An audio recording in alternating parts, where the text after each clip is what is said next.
Hello, everybody. Welcome to Bachelor Talk with Brock and Jack. It is Hometowns week. We're down to our final 3 by the end of the episode. Starting to get to the end of the season, Jack. Are you ready for it to be over? Or, where do you stand? I think a lot of people are ready for this one to be done. I'm not necessarily ready for it to be done. I'm really excited for the... As I am every season, I'm always excited for the after the final rose because it's always an absolute shit show. And, with things we've been hearing on the radio or the media, we don't know if Chris Harrison's going to be there. There's a lot of stuff that's going on. Well, I think as far as shit show goes, Chris Harrison not going to be there. A very key contestant, maybe finalist, maybe winner not going to be there. Yeah, I think after the final rose is going to be a shit show. I think the women tell all is going to be a shit show. The promo for that at the end, getting a little ahead of ourselves. I forgot about Victoria. Did you forget about Victoria? Because I forgot about Victoria. And do you know who I also forgot about? Sarah. I mentioned it this week. Sarah. Yeah. Mm-hmm. I was like, oh my gosh. Remember that crazy front runner who we totally lost? The one when she left, we're all like, oh my God, what if Matt doesn't work out with any of them on the show? And then he goes back and says, what about Sarah? That was really something. Can't imagine that would happen in real life. Who would have thought that would ever play out? Not saying that I think that might play out, but, crazier things have happened. We all saw Katie and we're like, oh, hope is redeemed. Yeah. And then she left and hope was all lost. Yeah. So I'm also hearing rumors that they are going to reveal the Bachelorette at the Women's Tell-All. They've done that in the past. There's also, the idea that maybe they want one of these final 3 to go on to be the Bachelorette, and then they wouldn't. Yeah. So, who knows? But that would be interesting. Yeah, I think we've got all kinds of stuff. Obviously, looking forward to next week when we finally start to see some of the characters from the series come back. Now we're getting into the serious part of this where it's just, Matt looking for the one, and we're starting to use the L word a whole lot. It's not that crazy drama-filled stuff that we were talking about throughout the first, 5-6 weeks. And the Women Tell All shows us a little bit of glimmer of hope that we're going to get some of that insanity back into it. So maybe that's why we're so fixated on that right now. But for now, we have quote unquote Hometowns week, or home cottages, a couple people from home in a village with an obnoxious amount of Canadian flags. So you hate to see it. What's this all about? Oh, don't. Yeah. Where's my moose? Anyway, we're skipping ahead a little bit there. So let's just look at these. So we've got the hometowns, and obviously it's not hometowns. We bring the family members in to visit, similar to what we did with Tayshia, only with Tayshia, it was really weird and creepy at the La Quinta. This time, obviously, everything's been done a little bit better out there in PA. A lot better. Granted, I didn't see that, but the comparisons I've heard, they're so much better this time around. Let me tell you, I mean, the relative production value of the two places, between the La Quinta, which was basically a roadside motor lodge, to the extravagant resort that is Nemacolin, has really kind of played through in all of the dates and experiences and things like that. So, anyway, jumping into our first one here, Michelle is up first. We'll power rank them at the end. I'll give you a hint. This was my number 1. I thought this was by far the best hometown. We start out with the bike ride, to which Matt says, I like that, because that's Matt's 3 favorite words. He says, I like that to literally anything. Yeah, it's like that Justin Bieber thing. I never saw it was like, I like that. Yeah, it's this, how do you feel about, I like that. I like that. Oh, we're riding bikes? I like that. Typical Matt. I mean, granted, of course he's liking bikes. I mean, we see him on his Peloton every bloody intro. Wait a second, that's a Peloton? It's a Does he have There's a Peloton involved? He has a Peloton. Peloton.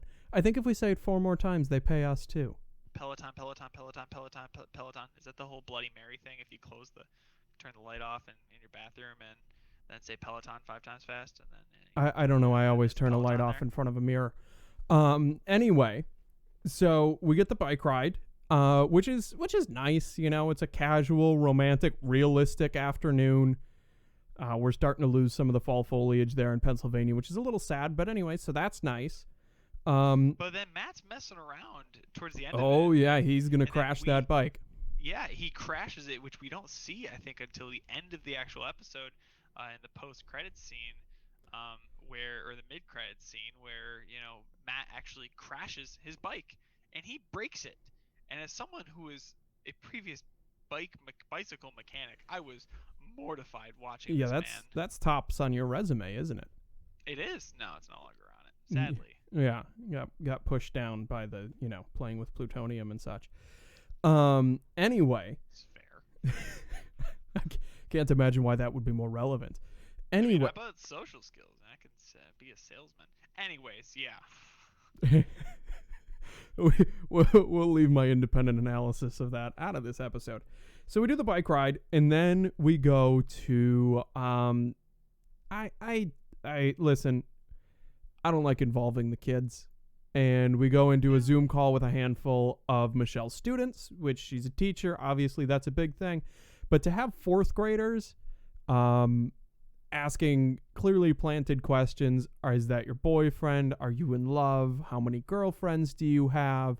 Are you gonna? Fair. I mean that one's fair. It also, listen, as a fourth grader, I don't know that I would have.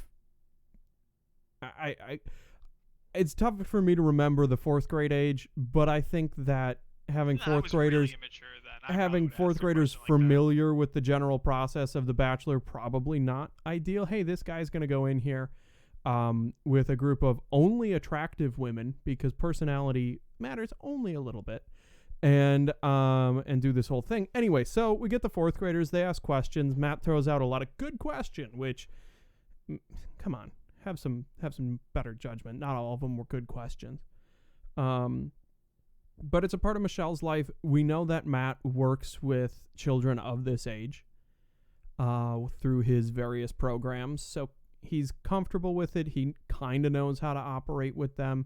And that's actually probably why he was actually intelligent enough to be able to hold a conversation with these little kids, unlike with Kit when he couldn't hold a bloody conversation for the life of him. No, and I think that's an area that he and Michelle are able to have a connection on, is their involvement with children of that demographic. That's a bonding area. Really, to be completely honest, I've heard spoilers, I've read things about who wins, but we're not going to comment on that. I will say this: on paper, former collegiate athletes work with children, late 20s, in that stage of their life. There is absolutely no reason that Matt and Michelle should not end up together. And I think that really carries through to when we meet the family. I think her parents, and part of this might just be a function of the fact that she's not 22, 23, 24 years old like the other ones.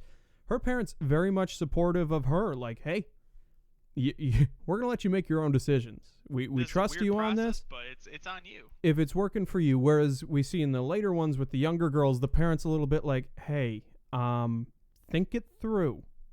Whereas, which is also fair for these young women. Which is a very fair thing, but Michelle's parents very trusting. Her dad, if he could narrate a few things, that'd be fantastic. I would love all-time voice, low and slow, just wonderful.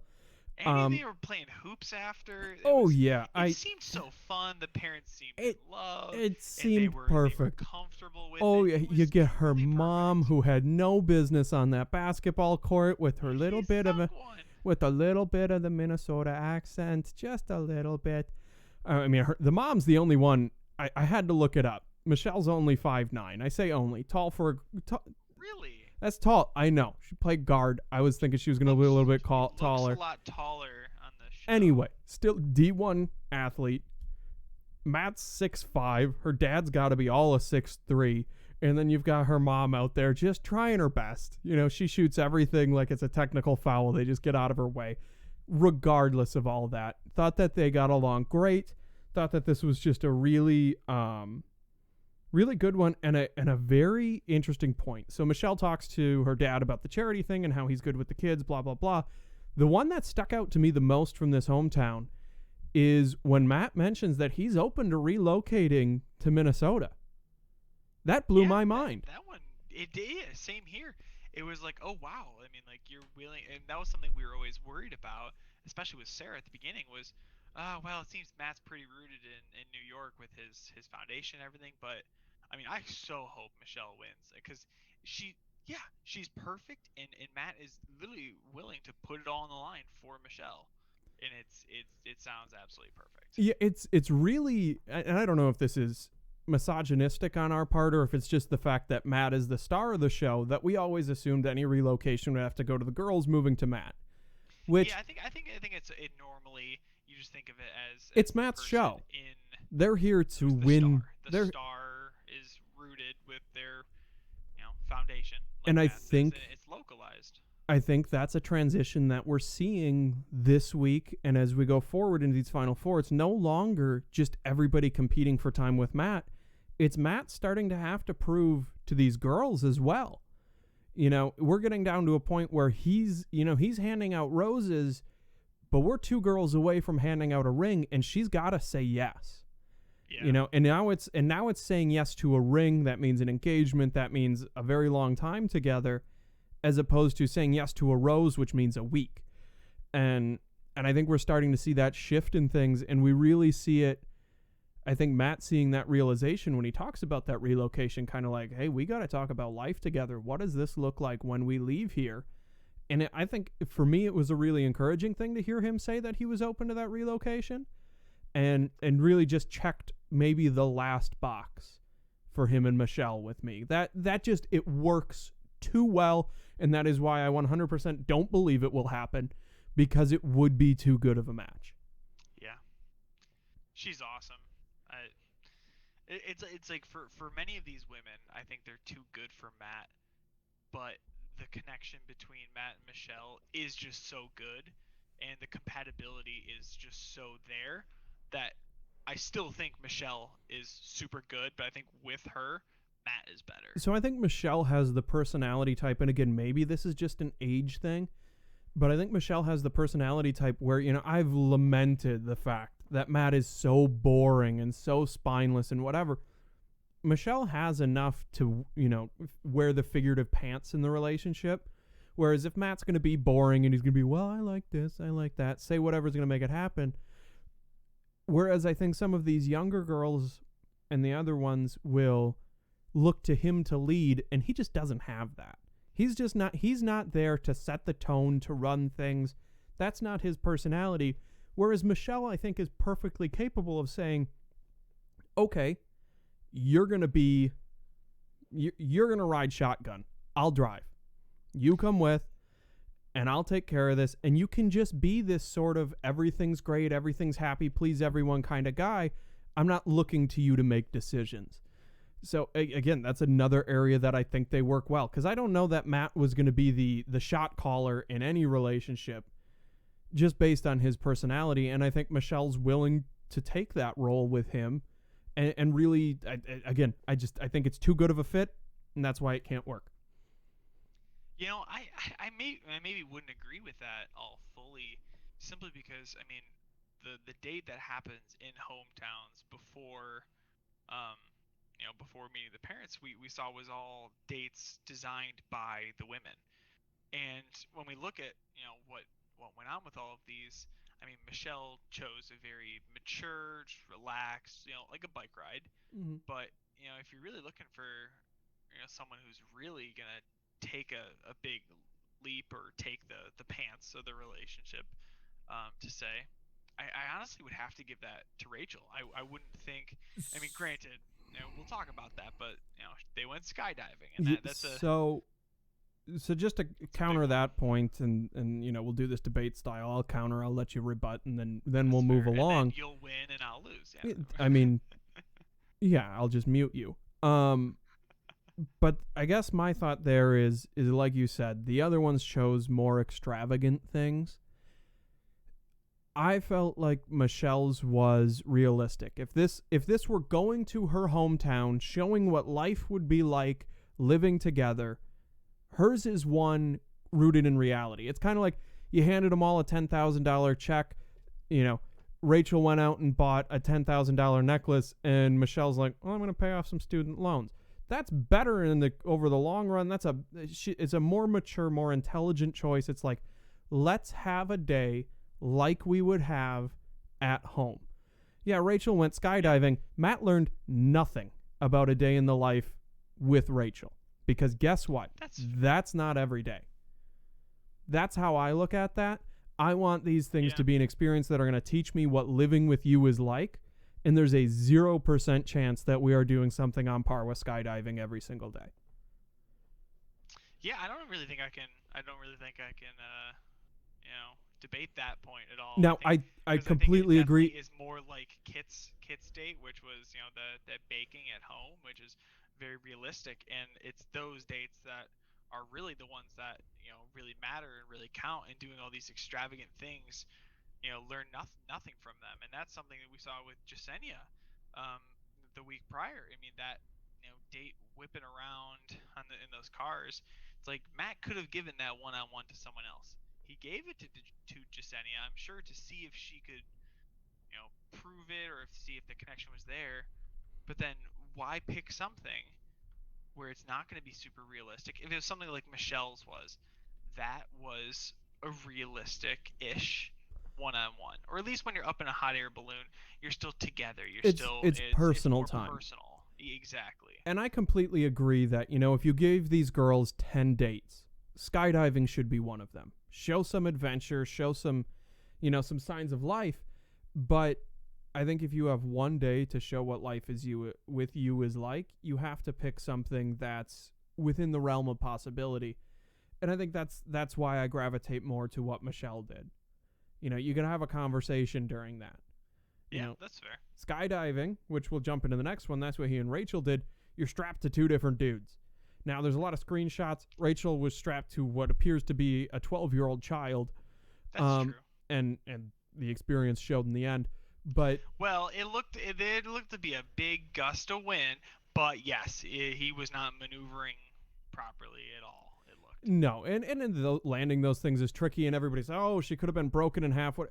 She hit the ground, and a guy landed on top of her. It really, she took a hit, but I saw bigger tackles when we had the Bridezilla capture the flag in the woods. I mean, that was more violent than that hit on the ground was.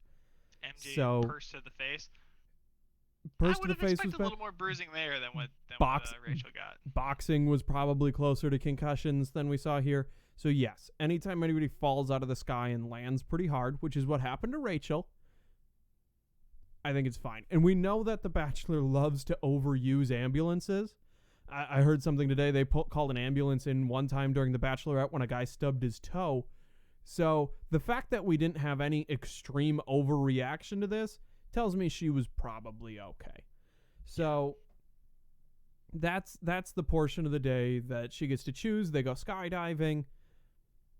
Again, super fun. I'd love to go skydiving. Oh yeah, it looked super fun. But yeah, very, not personal at all. She was trying to talk throughout it. It's like, I don't think he can hear you that well, unless if they might have had mics on. Yeah, it just, so they could hear each other. Yeah, it was, again, if you're trying to gain, sort of an interpersonal thing, it's a weird choice. It's a weird experience. So, so that's where they go, and then we go on to meet Rachel's family.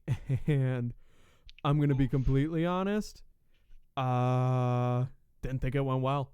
No, I think it went terribly. Didn't think it went well at all. And Rachel was expecting, we hear from Rachel, and she's talking to the producer saying she's expecting Matt to ask for her dad's blessing. And, I don't think that's realistic right now. I think her hometown went not anywhere close to as well as as we see Michelle's is or Bree's was. And we see her dad very skeptical of it, which is totally fair. I think if I were in the father's position, that's exactly how I would feel. Extremely skeptical about the process, and really just kind of like, all right, this is very fast, and you've got how many other women here? I don't trust this. And I think if this show goes on for 15, 20 more years, which would that would be upsetting. That's one word for it. Then I think this would be a lot different. I think hometowns would be very different. I think people would be a lot more aware of how this goes. Be a little more nonchalant about it. But I Well, mean, and there's that, and I think, you know, dads and daughters are always going to be dads and daughters. I mean, he's always going to be protective. We didn't see it with Michelle because she is older. She's made mistakes. We gather that she's had some pretty bad experiences in the past and has navigated through it. And I think from her parents' perspective, I know we're she's back doing on all Michelle. right. She's looking at it. Her dad's looking at it like, "Hey, you've been in the shit before. If you trust this, then I'll trust this because you've seen the worst of it." Yeah, because Whereas she's an actual woman. She's had like experiences in life before. whereas Rachel doesn't sound like has had that much relationship experience for her parents to go like, "Oh, you know the signs when this is wrong. You would know." And her mom does do that. She's like, "No red flags? None? Nothing's wrong." And Rachel's like, "No, he's perfect." It's like that can't be true. Yeah. You want a red No one's flag? perfect. You want a red flag? He showed up to date 30 women. There's your red flag. Yeah. But that aside, if we suspend belief for the sake of the show, there's a few quotes I have in here before they went into the hometown of it said "Are you stoked?" And he said, "So, are you stoked?" And I'm like, "Oh, bro, hell yeah!" And I don't know if you ever watched the Onion News Network, old Of YouTube course. videos, where it's like thousands of teenagers are getting stoked every day. Dude, bro, I'm stoked right now. Like, come on, man, aren't you stoked? Do you ever get stoked? I'll admit it, I got stoked. Got stoked. It's a Always fun it's word. So funny. It just does not belong here. And then No, it does not. even before they entered, the dad was skeptical, and that's when the little sister, I have a note from her, had a look on her face kind of like, did you not know where we were? When he's like, "I don't know how you can make this decision after a month." It's like, Dad, that's the show. Yeah. Like nobody took the time to explain to him beforehand what The Bachelor was and how long they've been doing this, because he's like, "What's this getting engaged in a month shit?" No, That's how where do you this think works. she's been? Like, this is the fucking show. So then we get to the end, and Rachel asks about the blessing thing, and Matt gives what I think is a good answer to this. Oh, I thought it was a great answer. Fantastic answer. I'm not going to do that. I'm not going to ask 4 families that. When I get to that point, I will ask him. And that is, it is the best view that we've ever seen, I'd say, from a Bachelor for this type of thing, and because it's the most realistic, it's more personable. It's not, hey, I'm asking you because you're here, Yeah, not because I want to actually do it right now. Based on the 25% chance that I ask you to. Now, I do also notice that in this little soliloquy, Matt says, "When we get to that point, I will call him." Not if, when. I don't know, like that. I know that's a stretch. It's just, I hope it doesn't. the way I talk, I find it important to be semantically correct and accurate. I don't know that Matt puts the same value on his choice of preposition there. But he says when instead of if. Read into that what you will. Either way, I thought it was a very good, albeit somewhat political answer to the question, and really a mature way to look at it, and probably a more respectful way to look at it, because if asking the father for a blessing is all about this respect and this tradition, asking a father for a blessing and then not asking the daughter, it feels like it's the opposite of that. So I liked the answer to that. I like where he's headed. Again, read into the if not when as much as you will. Yeah. So doesn't go exactly the way Rachel wants, but Matt thought it went well. Now, this is all edited. I didn't think it went well. Matt thought it went well. We move along. Next date is Bree.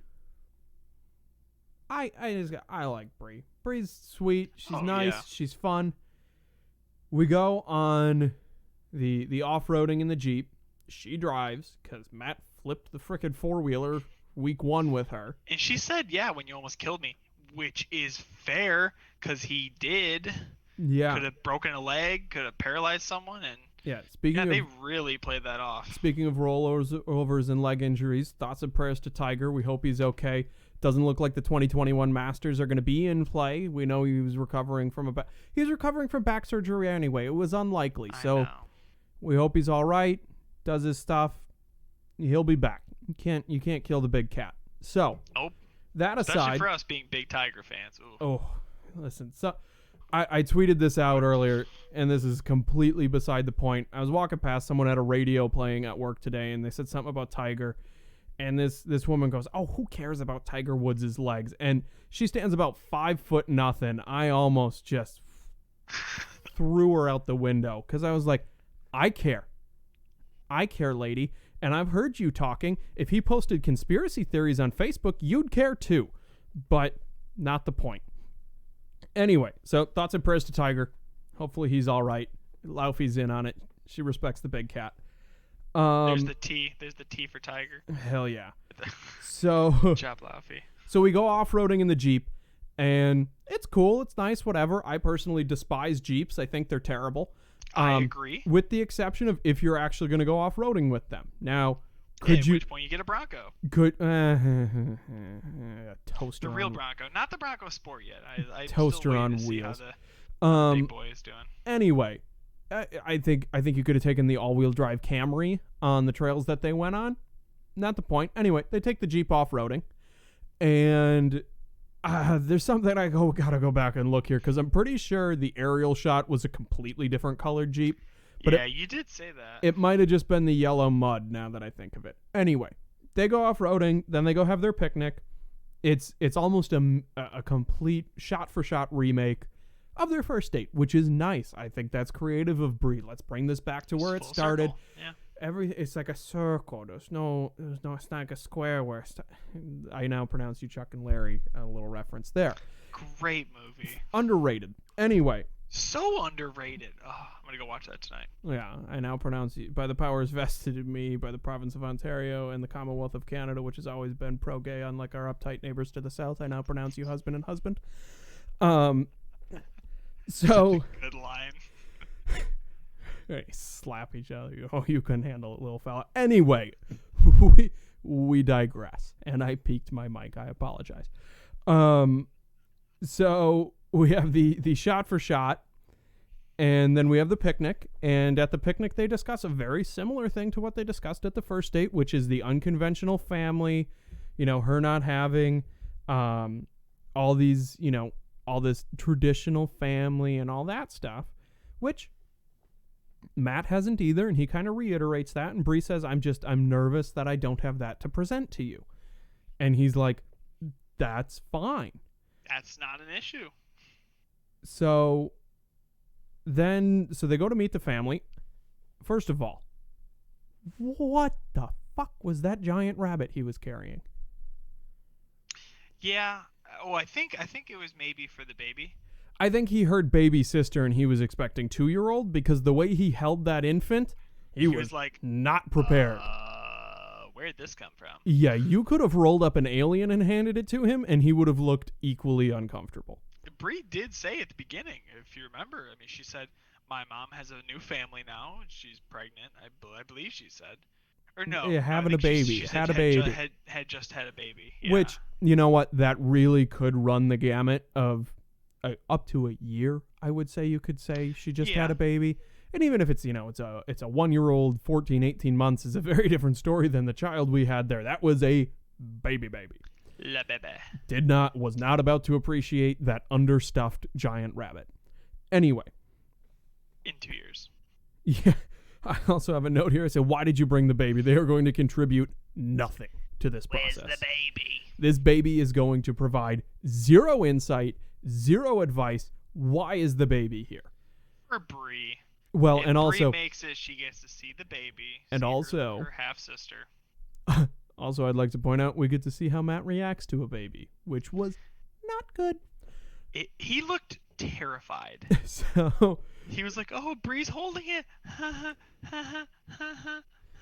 So speaking of terrified, Bree's mom came out firing. Oh, yes. She's like, which we were told to expect. I'm fine with that. She says, so what have you been doing? And he goes, we know what Matt's been doing. Dating.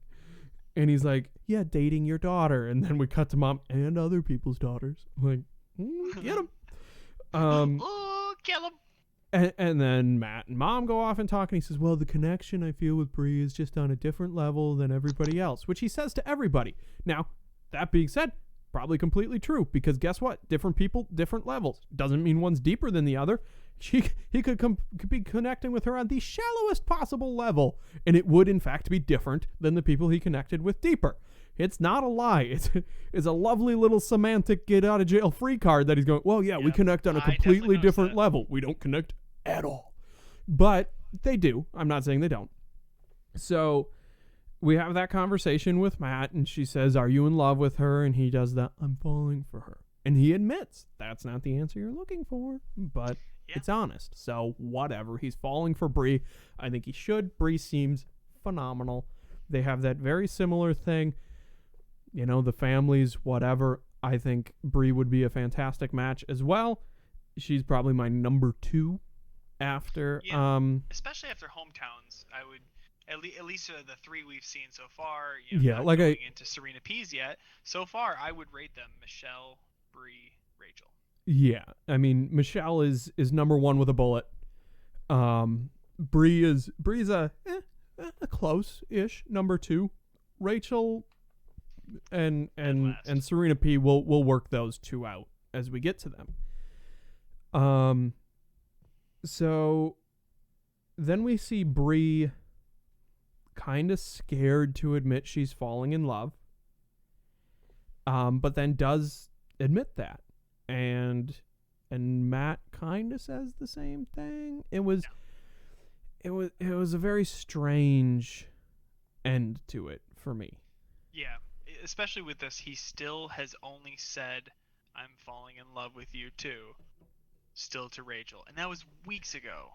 Yeah, which goes to show that we're not seeing things. Because now, obviously, we see the connection between him and Rachel, and they get along really well, even though her family clearly doesn't like him. And I don't even know. Or she doesn't. They don't trust the process. And I think that's. It might not be that they don't like Matt. It might be that they don't trust they wouldn't the like process. Anybody that their daughter was considering marrying after 3 weeks. Yeah. Who would have thought? So Breeze concludes, and then we move on to our trip to the Great White North with Serena P, who didn't realize. Canada. Didn't realize Serena P was Canadian. B, didn't realize she's only 22.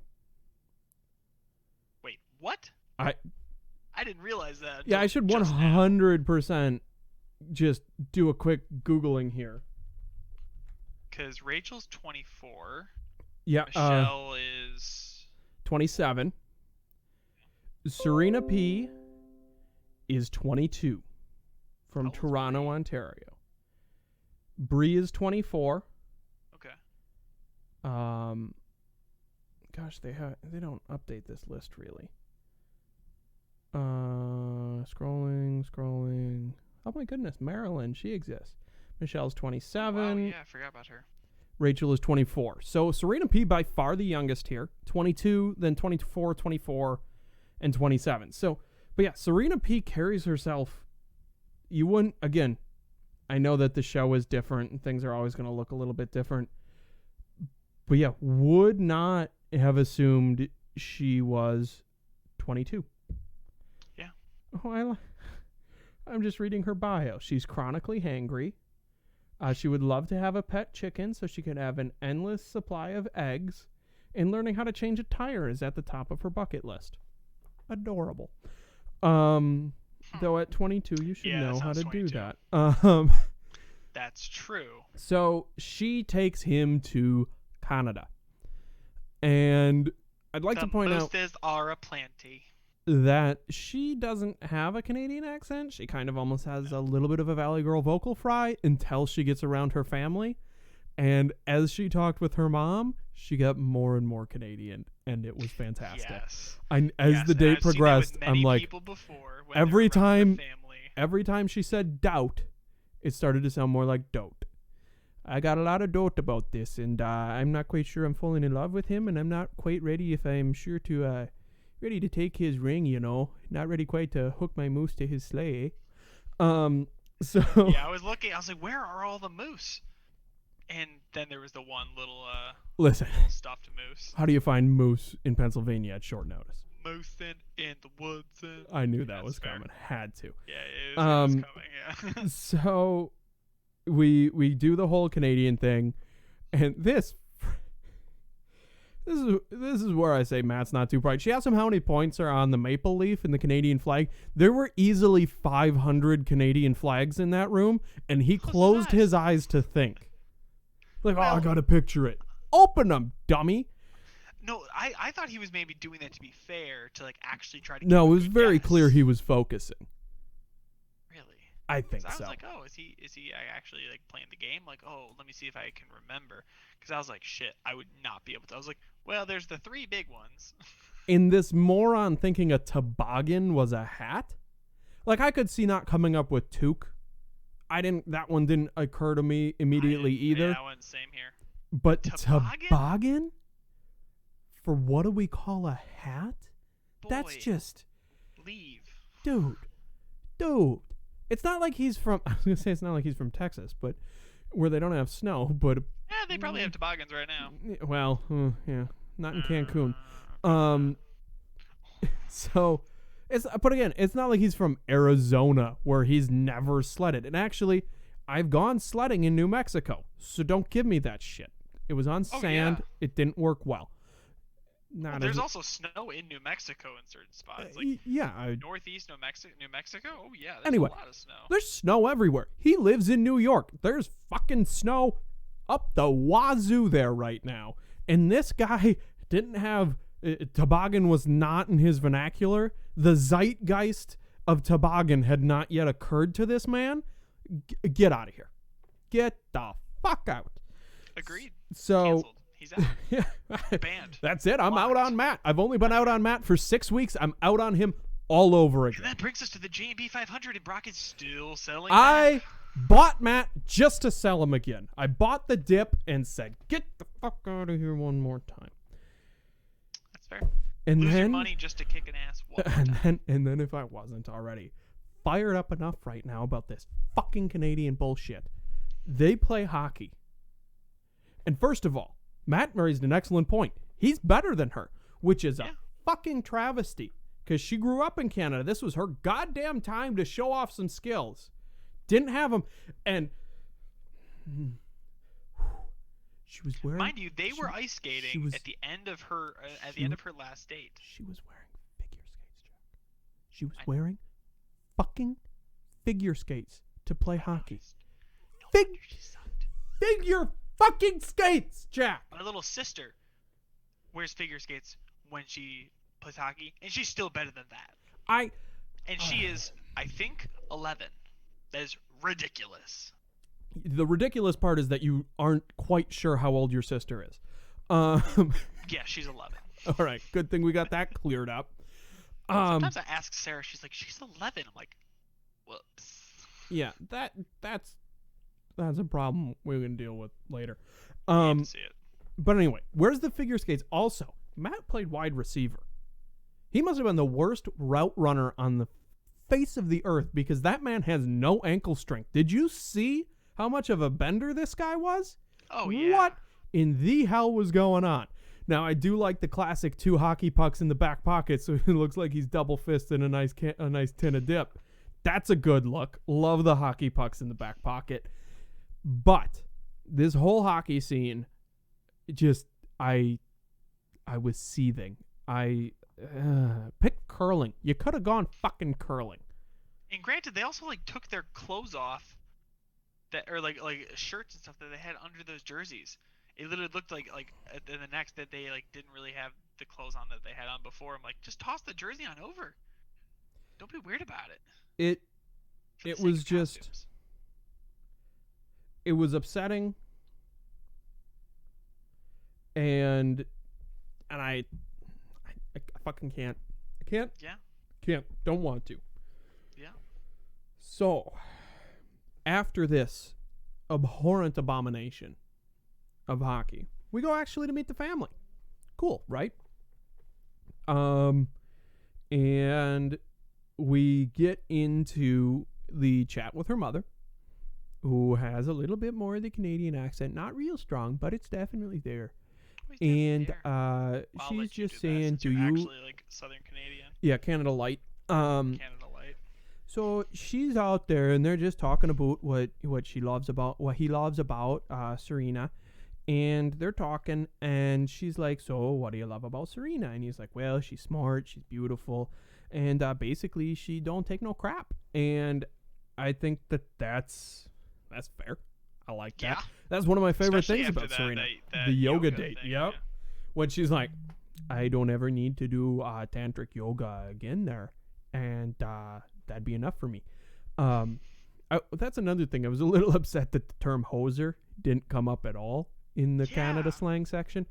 For those of you who don't know, my name, I believe, on both Twitch and Steam, if you want to put, is Get Bent Hoser, which is just an all-time underused insult. Hey, how you doing, Pat? Get Bent Hoser, which is what I would have said to Matt if I saw him out there bending around, slapping the puck. Such a pitiful, atrocious display of hockey. Anyway. You're a piece of work. I know.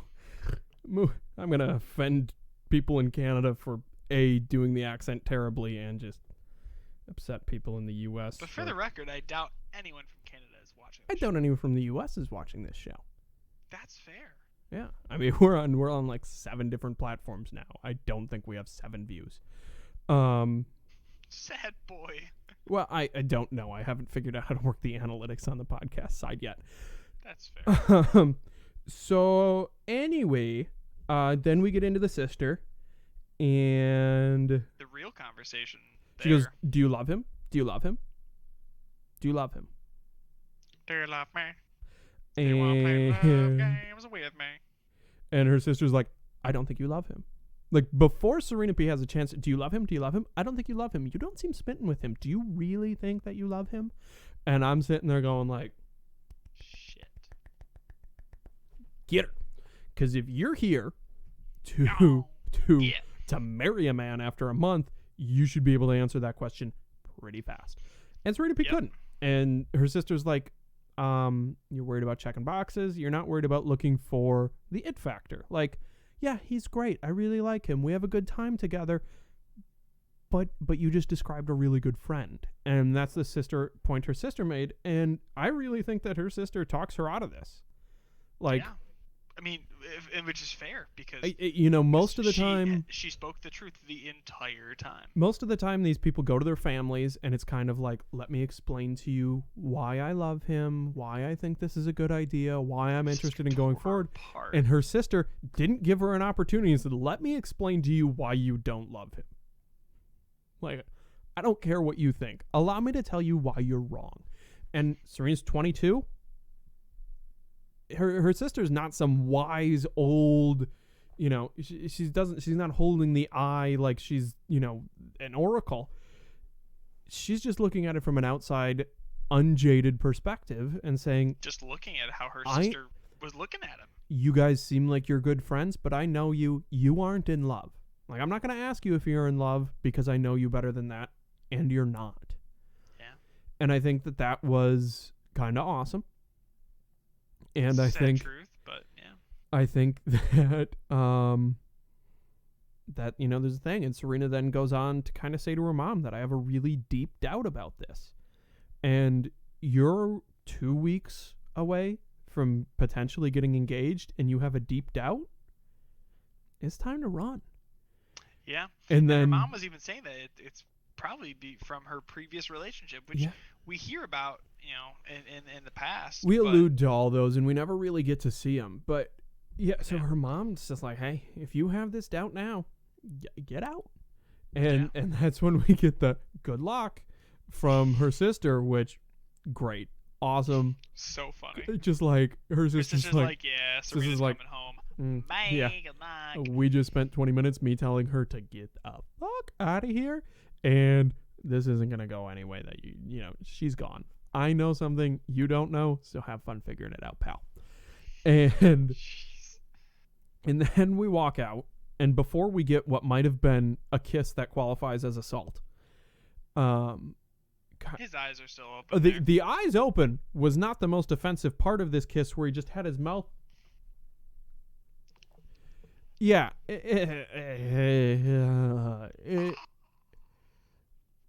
All right, we're gonna have to edit that out. But so we get that just offensive, terrible kiss, and Serena says to him, like, "Hey, I have a lot of doubts about this." Kind of lays out to Matt, like, "Here's how these conversations went," and Matt's response was, "It's all gonna be okay," which No. I think he truly believes that was reassuring.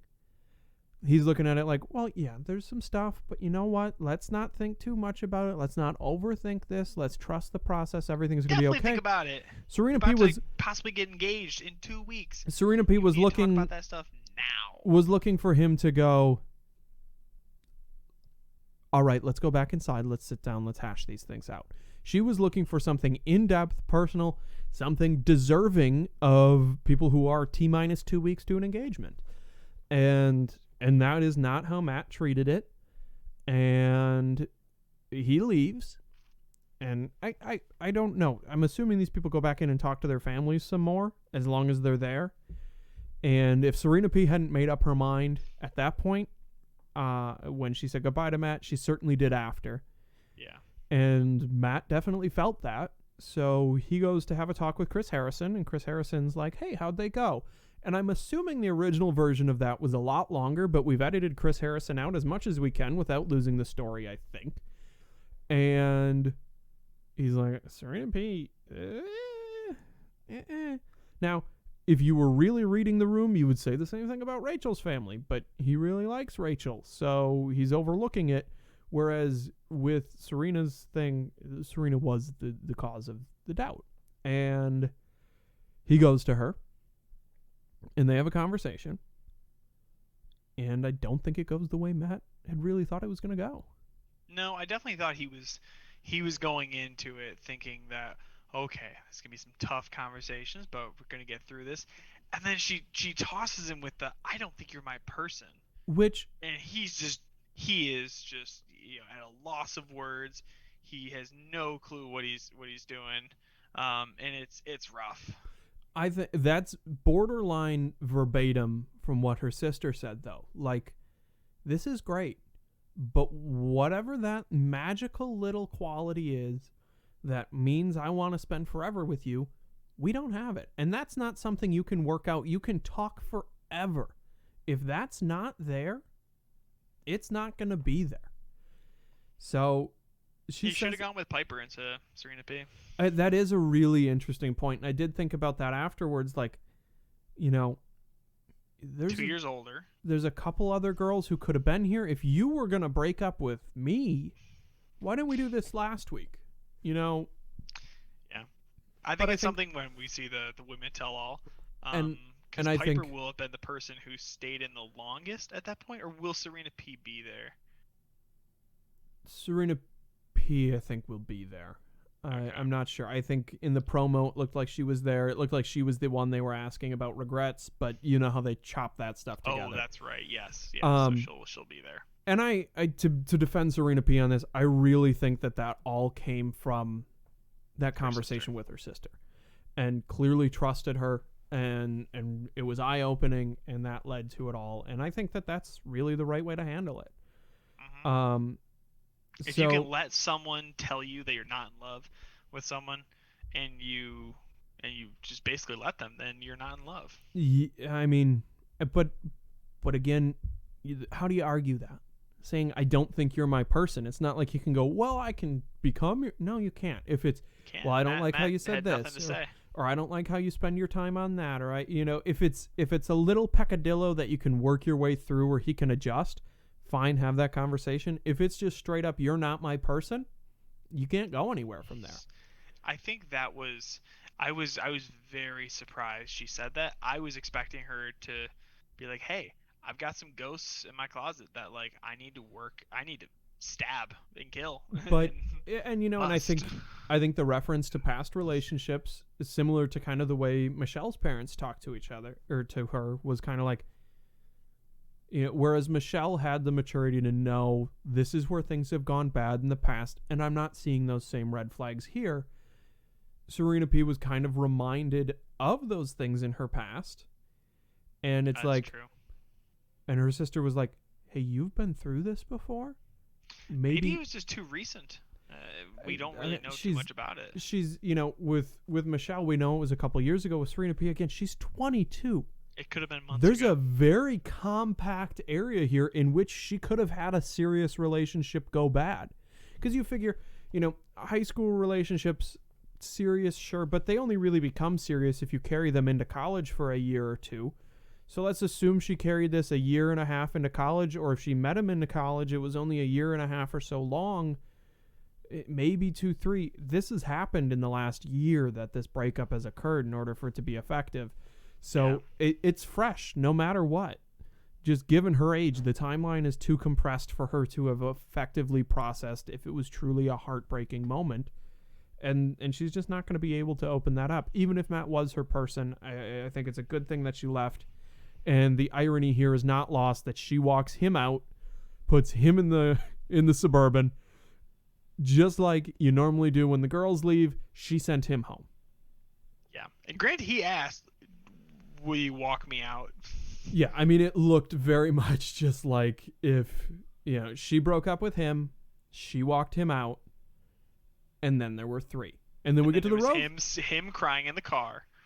Yeah, which, I mean, I get it, but... Well, you don't want... I mean, granted, he probably thought, coming up, to the Final Four, he's not going to have someone who, is sitting there saying, like, hey, I don't love you. And I go back and forth on how exactly I think about that. And I think in that position, in reality, Matt's got to send someone home. Yeah. He's got to get it down to 3. So for her to come forward and make that decision for him has to in some way be a relief.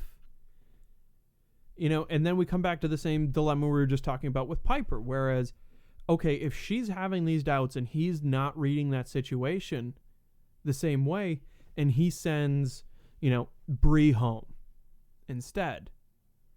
And now next week, Serena's like, I really wasn't feeling it. And Bree's sitting at home now going, the fuck? Like, if we're tied in his mind, it's not fair to Matt to stick around. It's certainly not fair to the other girls at this point. I think her going home was what's best for her. It's best for Matt. It's best for the other girls. I think it was the right call. So next week, we have the Women Tell All. Yep. And we're working on having a guest here so that it's not just the 2 20-year-old men tell all to follow up the 20. Women Tell All. What? We're not 20. I said 20-something. We're a little older than that. I said 20-something, right? I meant 20-something. Okay. Early, mid 20. The two... Fact is, age notwithstanding, we will have, hopefully, a female voice. Doesn't look like us. A woman to tell some to follow the Women Tell All. That's fair. That's the goal. We'll see how it goes. Scheduling's always fun. But anyway, so we have the Women Tell All coming up, and we get to see Victoria back. We get to see Sarah back. We get to see Serena P there. Sarah being back. I mean, I was told that she was dating a rapper before the show and dating a rapper after the show. That's just... Yeah, Sarah's a weird one. Yeah. That'll be interesting. Victoria will obviously be interesting. Got to grow out my beard for Matt for one yeah, week. I did comment that when you popped on today that it looks like you're trying to catch up to Matt's mountain man beard. That's a big beard. Yeah, he's gone off the rails, man. Who knows where he's been since show ended. Is he single? Who knows? Reality Steve probably does. Anyway, so we have that to look forward to, but as we've alluded, there have been things in the news. There was the disastrous Chris Harrison interview, which really, I mean, it wasn't an easy position to take but you would have thought he would have handled that better given all of his experience. And I get the feeling that that's not stuff we're going to see resolved until we get to the after the final rose and maybe catch up to the live thing. And I think that is going to be an absolute mess. But we'll look forward to that when we get there. So that wraps up our hometown week. Serena P sent Matt home, in effect leaving. So rose ceremony pretty stress-free for everyone. Yeah. It still looked like Brie was a little stressed because she was the third one picked. Yeah, and I think Matt gave a good speech before that, kind of like, this rose ceremony has now become less about me handing the rose and more about you accepting the rose. You know, part of me wonders, like, should Serena have ridden this one out and then not accepted a rose just to see what the hell happens? And then let some other girl live with the fact that she was a second option? I think that would have been... happened in one of the Asian Bachelor things. I think that would have been high drama. Didn't accept a rose, and then... He's like, all right, you take it. Tried to go to a different girl who they'd fallen in love with on the show. That would have been not cool, but interesting. So that's this week. Next week we have the Women Tell All. In 2 weeks we've got all kinds of craziness. We see Matt's mom come back with her weird cheek makeup. Didn't notice that. Yeah, someone compared it to Jigsaw today, and it was. Listen, I'm sure she's a sweet lady, but the comparison was pretty accurate. So that'll do it for us this week. Thanks for tuning in. We'll be back next week, hopefully with guests, whatever, for the Women Tell All, and the breakdown on that as we sort of come to a close here on Matt James's season of The Bachelor. Will he find love? Won't he? Will it last? Who knows? Not us. Definitely not. But we look forward to seeing how it goes.